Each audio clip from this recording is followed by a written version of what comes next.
What's up, everybody, and welcome to ITG Daily, the show that brings you the hottest in gaming news. I'm Drew Bosley, and that's the one, the only. It is Scott Savage. Scott, what's going on, buddy? Oh, I'm getting really excited for tomorrow's show. We're very close to that developer direct. Yes, we are. That is tomorrow. It was weird because you hit me up, goes, this is odd. They're talking about it being today, but no, it is not today. In fact, if you are confused like we were, it is actually tomorrow for Xbox. So yeah, it was an interesting post. Hey, this is happening later today with a circled the 25th. Okay. You're a little ahead of schedule, I think. My eyes are open. Yeah. Well, we'll definitely be there checking that out tomorrow. What time does that go live, Scott? Do we know? Oh, I think that was 12:30 actually. Yeah, Can I pull this up quickly? Nice. Okay, you look that up, and people can look us up over on twitch.tv/the official ITG, as well as YouTube. at the official ITG, where you can join us live each and every day, Monday to Friday, 11 a.m. Eastern. But if you can't join us live, hit us up later. InsideTheGame.ca podcast services and TV streaming networks around the globe. Scott, what do you got for us?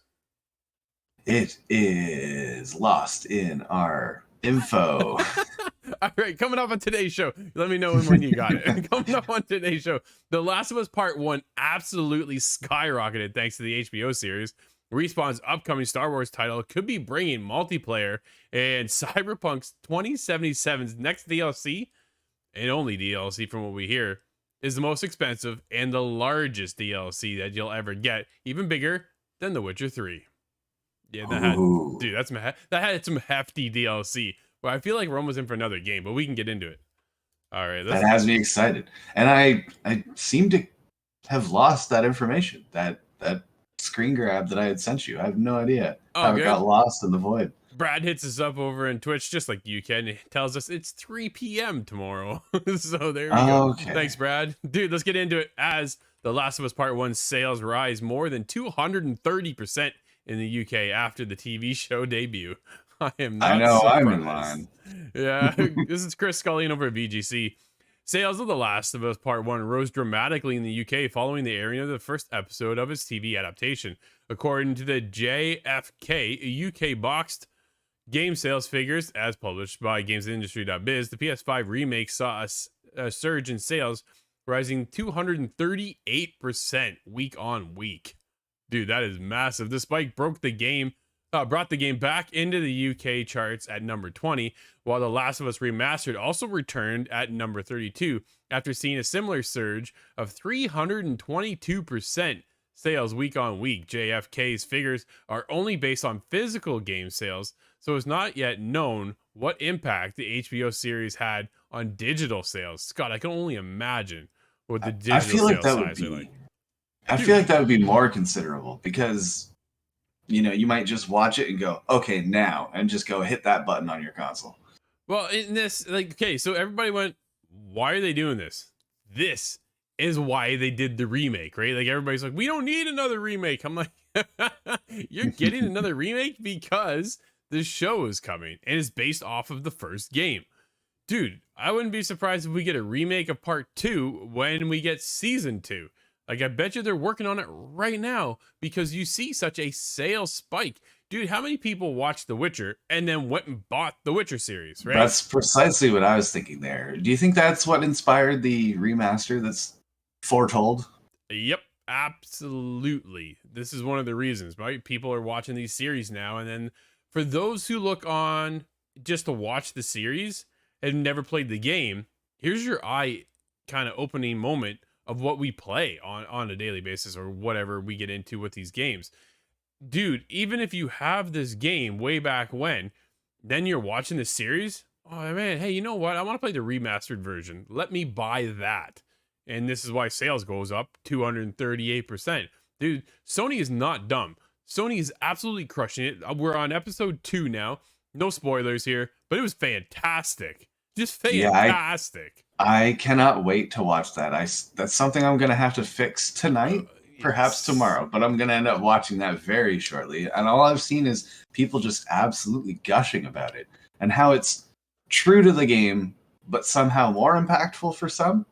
So it's got these opening sequences that set up the rest of the episode, which wasn't in the game. These little instances at the very beginning are parts that we never experienced. We just experienced the game itself. So these little opening moments are then as they kind of go along. I'd love to talk to you about it, but we're not going to spoil anything here. It's one of those, like, it was brought up. The first sequence was there. It kind of sets the tone. And then the second, in episode 2, when it opened up, they referenced it again in the episode during like the halfway point, maybe, give or take. Halfway to 3/4, I'd say. And I was like, yeah, nice touch. Like, it was just the small little things, right? Here's a quick little thing too. If you see Tess's lighter, it's actually Sam Drake's lighter from Uncharted 4. Oh, is that? I did see a picture of that. It said 76 on it. I thought, is he a fan of Fallout? But no, it's actually referenced back to Sam. So just little touches here and there, small little details. Easter eggs are littered all throughout it. So it's Neil Druckmann actually directed episode 2. It was his first time directing. I'm telling you, like, man, oh man. There are moments I was just I like, think that's the right wow. fit. It was just Well, the fantastic. immediate comparison I have to make is I wish the Halo director had directed the show. But Yeah. more positively, is there a game that you would like to see? And I think I already know the answer, but something turned into a film or a show that could inspire more. My pick is Titanfall. Oh, That's yeah, cool. very hopeful, but wishful Uh, thinking. dude, okay, I think as much as I want to say Metal Gear, I don't think that'll ever happen. What about a Sam Fisher?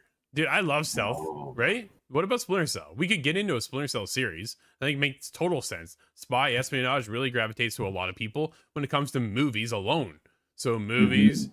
so yeah, dude, movies, a TV show, that would be you could carry that on forever. Like it would be really, Ah, really cool if I done right. wonder, would you do Michael Ironside though? Would he even be up No, for that? Is it? too old. Would you need somebody younger? Because well, Sam is not the young man anymore. That's referenced all the time in the games. Yeah, no, absolutely. Scott, what time did we start the show today? Do you even know? Oh, I believe that was 11:30. Right on 11:30. I was just like I'm losing track of time Mm. here today. It's one of those things. I'm like trying to find my moment here. Yeah, dude, I'm really excited. This is very, very cool. I can't wait just to wrap up this series. Every time you watch the next episode, I'm just like, okay, is it Sunday yet? Because I want to see it. What's the next one going to look like, and where we get into. There's certain moments because we played the game. I played the game. I'm like, okay, where's this going to tee up? And then, oh, there it is. But yet it was done in this manner. Like, there's just subtle changes here. Dude, absolutely crushing it. Not surprised. This is the entire reason why Sony brought in a remake of the first game. And yeah, everybody's like, this is like the 7th remake. Yeah, well, look at sales numbers. So that's why it's there. It makes total sense. And I can see this continuing forward when we get into season 2. I don't know how soon we'll get season 2, but when we do, look for the remake of The Last of Us Part 2. Like I that makes want total sense. I want an Elder Scrolls Yeah. sort of screenplay, but it has to have just awful dialogue, just That's absolute worst dialogue, and everybody having the same voice when they oh, speak to each other. that's bad. Let's not do that to Those games are ourselves. beautiful, beautifully That's broken. speaking of beautiful, Scott, let's get into Respawn's new Star Wars game may include multiplayer, suggested job listing. Michael Hardens over at PSU. The new Star Wars game is in development at Respawn, may feature multiplayer according to a job listing posted by the company. While the studio is currently working on the finishing touches of Star Wars Jedi Survivor, that's right, not this game, their next one, the team is also working on multiple projects in the series. As for the job, it's for a senior gameplay software engineer on the Star Wars FPS team and under desired qualifications. It seems the candidate should have experience working on a multiplayer project. Not much is known about the Star Wars FPS following its announcement last year. It's obviously still in early production. The first-person shooter game is one of 3 Star Wars titles that Respawn is working on at the moment. Scott, that is, dude, they're busy. Yes, extremely busy over there. I'm trying to picture what this FPS title is going to look like. Is this going to be Uh, Galactic Command? Whoa, what is the title that's escaping me right now? is there The even a one that title, dude? the Is one there that any Nathan on loves. this? One day. No, Oh, not this okay, yeah, I particular don't know. release. I'm talking Yeah. Republic Commando. There it is. I gotcha. Yo, how about they just maybe put it in third person, give us 1313. Oh, Just, there's some hopeful. that'll never I do happen. have Star Wars Bounty Hunter if you do want to dust off the GameCube. It's about as close as we can get. Dude, it makes so much sense to put something like that in there. Are you surprised we don't have like a Mandalorian game? Absolutely. Yeah, Just me for too. the same reason The Last of Us here, we kind of brought everything back up again. I'm surprised Mandalorian didn't force that. Dude, the Mandalorian was fantastic, and we're about to get season 3, so I'm excited for that as well. I have Yeah. to catch up still. Oh man, we just wrapped up. My wife and I just wrapped up Andor. It was really, really good. Confusing at the beginning. It was like, what is going on here? But by the end of it, I'm like, this is fantastic. When now we're waiting for season 2 to come around, whenever that happens. But yeah, a lot of Star Wars so stuff worried. going on, man. I'm so worried about Star Wars stuff in general. The video games is really the last, my last piece of interest. Ah, man, you suck. I love Star Wars. I'm definitely excited for this. I'm definitely excited for Survivor. I think it looks fantastic. That is not too far Yes. away now either at this point, which is pretty exciting to see. So there's a lot going to happen in the future there with Star Wars, and it's just going to keep snowballing. I'm a little nervous though when we get into Star Wars, just the IP as a brand. Scott, is it becoming more like how Marvel is right now, and it's just exhausting to see another Marvel title because it hasn't really hit all that well? Yeah, they really need a to knock it out of the park. I Yeah. think that's what's required because, well, like I like to complain, I think the screen Star Wars turned a lot of people off. No, for sure. It absolutely did, right? I know the hardcore, some of them liked it, and some of them were just appalled by it, right? So there is that. I've I think only our friend Kyle is the only person I know that says they liked it. That's fair. Oh, and there he is. Speaking of, oh, is he lurking in the background? There he is. They should make a Speak game of the about that show. devil, They he should, shall Kyle. appear. Yeah, that's right. Absolutely should. I think that'd be cool. It makes a lot of sense to put it there. Why wouldn't you want to put it there and come out with a Mandalorian game? Because I think it would sell well, and there's a lot to kind of feed off of that, especially if we get into stuff how we are right now with The Last of Us and cross transmedia there with the game and the show. It's fantastic to see. So I don't know. We'll see if we ever get a Mandalorian, but they got so many Star Wars games in the development right now. Respawn is definitely my go-to. We'll skip what some of the other ones are at right now. Dude, will we ever see Force Unleashed back again, you think? Oh, I initially I want to say no, but it has been quite Yeah, some time, so it is possible it could come back around. anything is Everything, possible. well, anything old is new again. Oh, yeah, that's for sure. We just got The Witcher 3 back again. So, yeah, what's that tell you? Speaking of Cyberpunk 2077, Phantom Liberty is CDPR's biggest budget DLC to date. Chris Scullion over at VGC. Cyberpunk 2077's upcoming expansion, Phantom Liberty, will have a bigger budget than any other CD Projekt Red DLC to date, it's been claimed.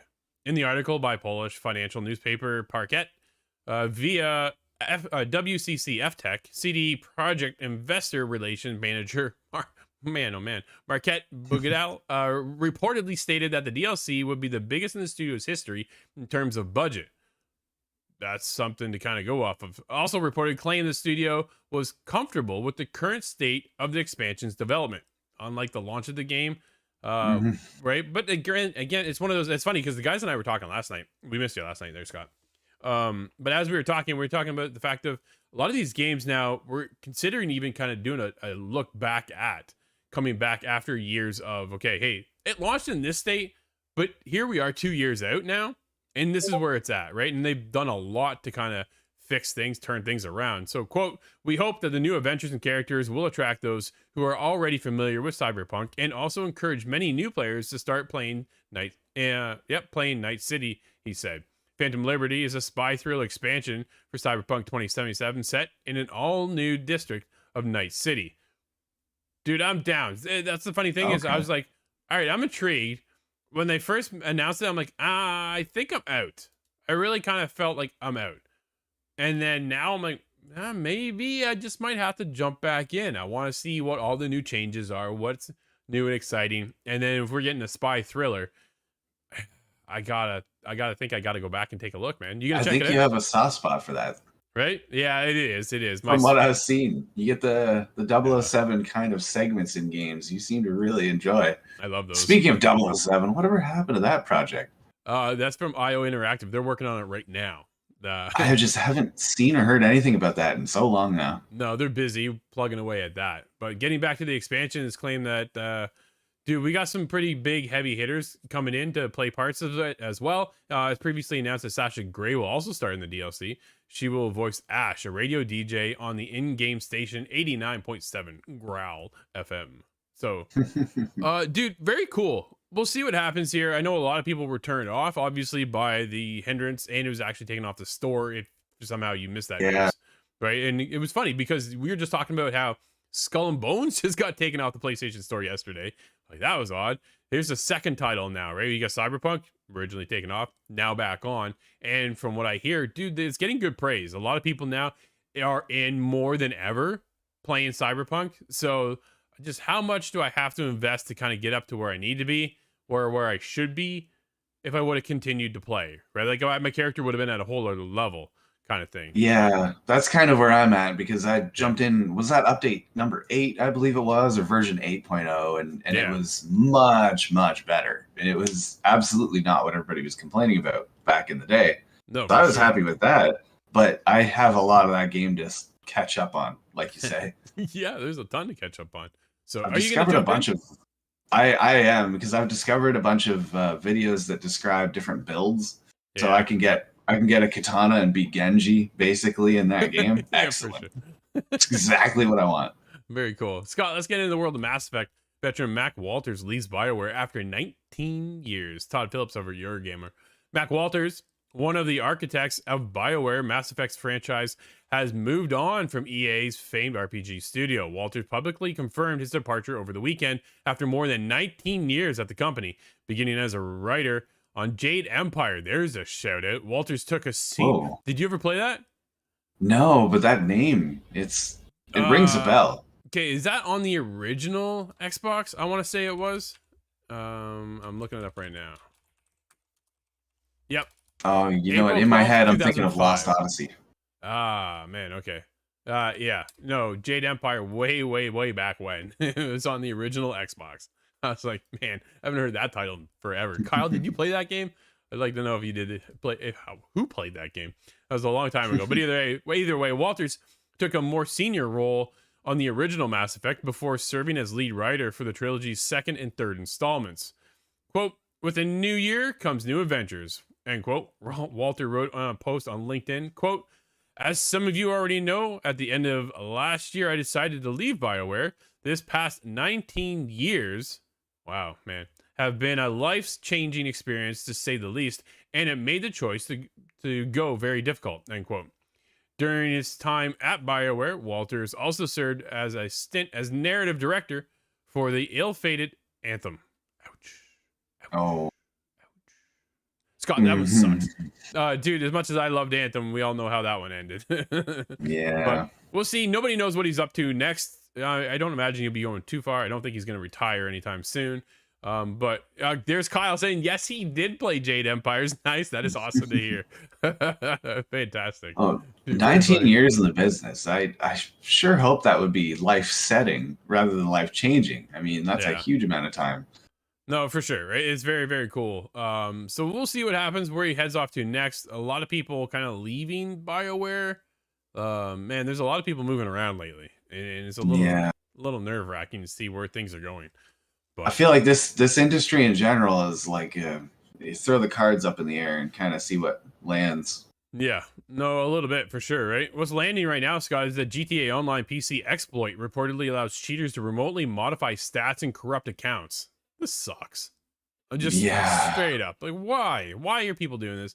Victoria Kennedy over at Eurogamer. If you're one of the many who play GTA Online via your PC, here is a word of warning. There have been reports of users having their accounts corrupted or blocked, as well as stats being removed and reversed in the game due to the actions of cheaters. Dude, this is... What can I tell you? Man, be careful. That just sucks. I hate that. I can't believe we're just trying to have a good time, and then you get people who just go there and mess it all up. Oh man. Yeah, it's bad enough, the experiences that I've seen secondhand. Sure. My housemate at one point joined a game. There was a man that was running around. He looked like a Christmas tree dropping money. It was an exploit. It was a big cheat, and it ruined a bit of the game. There's no grind to it, and the money is basically all there is to the grind in GTA. So if somebody can go in there, instead of giving you an assist, which already kind of seems bad to me, to reverse that is just crushing. Yeah, it makes me wonder what the kind of mindset is behind this. Is this like Titanfall, where they're trying to break the game to promote a new release? Yeah, no. When do you think we get GTA 6? Oh, it can't be too far, right? Yeah, right. Yeah, not soon enough, man. That's no. I don't think we'll see anything on it until 2024. Yeah, at the earliest. Officially, that is. yeah. Whether it's leaked again, who knows? But we'll see. Yeah. We do have news of what's coming in the world of Call of Duty Modern Warfare 2. Hardcore mode arrives in Season 2, Scott. Wesley LeBlanc over at Game Informer. Since the release of Call of Duty Modern Warfare 2, players have asked for a hardcore mode, which was notably absent from the game at launch and still today. Developer Infinity Ward has revealed that hardcore will hit the game during its upcoming Season 2, which begins next month. I got bumped to the 15th, if I'm correct, Scott. I think that is correct, yeah. Right? This news comes just a few days after Infinity Ward revealed some details about the forthcoming season, including the return of Resurgence in Warzone 2.0, ranked play, new multiplayer modes, maps, weapons, and more. Scott, are you excited for hardcore mode at all? I actually am. Yeah, I really do like hardcore mode. And Nice. although I had fallen out of it, playing games with my brother again brought that back. So this might be the time now to get him into this game, and finally we can play again. Cold War was really fun. Dude, we've been in Warzone there for a while now. 2.0 we've been playing. Kyle and I, you weren't even around. Kyle and I jumped in the other night, dude. We were playing DMZ mode, going out and just kind of getting some loot and coming back. Yo, Kyle had some like 20 grand. I had 30 grand on me, and we got flanked. It was so heartbreaking. We had a ton of cash ready to kind of bail out. Oh yeah, the other day I busted one of those safes open, and there was a huge amount of cash that I did not get to keep. Yeah, well, and then in fairness too, right? We came back the other day, and dude boarded a helicopter. And he didn't survive. So what goes around comes around. What can I say? Scott, what I can say is we did have a couple games behind. yeah, we did. Yeah, absolutely. Oh, actually, hang on. We got a bit of time. I want to get in. Oh man, I said we weren't gonna do this anymore. Here we are. Microsoft subpoenaed PlayStation for its defense against FTC lawsuit. Tom Ivan over VGC. According to the court filing, the Xbox maker wants Sony to divulge details of PlayStation's game production pipeline. What? The information, which Microsoft believes is relevant in its case, may include confidential details that Sony will be reluctant to share with its rival, if possible. Dude. Yeah, this feels like legal. Just never ends. Legal espionage. Yeah, kind of, right? We're just gonna call it. It never ends, but I did want to include this because it had a little bit at the tail here. If this does go to trial, the case will be judged during hearings set to take place in August of 2023. So, although August is still 7 months away, yeah, we're nearing the end. Yeah, in the end, it's really not that far away, is it? Right? I think that's the grand scope of things. It feels like a fraction of the amount of time we spent talking about it. Well, yeah, pretty much. So we'll see, dude. I am excited for the day that stops. But what I am excited for today, though, is actually a couple games out. What do we have? We have Risen on the Xbox One, PlayStation 4, and the Nintendo Switch. World War Z gets its brand new update, shiny coat of paint on PlayStation 5 and the Xbox Series XS.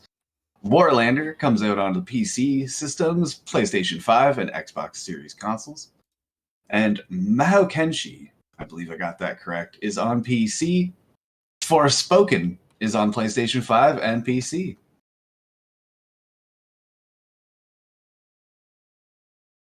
Oh no, we've lost your audio. How did that happen? This is the wonder of technology. There wasn't even an up. Hey, you're back. I know. I'm just whatever. My computer. One of these days, I'm just gonna smash it to pieces. But until then, go check meetings off, guys. Go check out my review of Forspoken, please. It's over on YouTube. Man, mixed reviews all over the place. It's been interesting to watch the last couple of days. That's for sure. But Scott, just like that, man, believe it or not, the show is over. Everybody, thank you so much for hanging out with us. This has been ITG Daily, the show that brings you the hottest in gaming news. You can always join us live over on Twitch and YouTube at the official ITG. But if you can't join us live, hit us up later inside the game.ca, podcast services, and TV streaming networks around the globe. Until tomorrow, everybody, I'm Drew. That's Scott. We'll see you inside the game.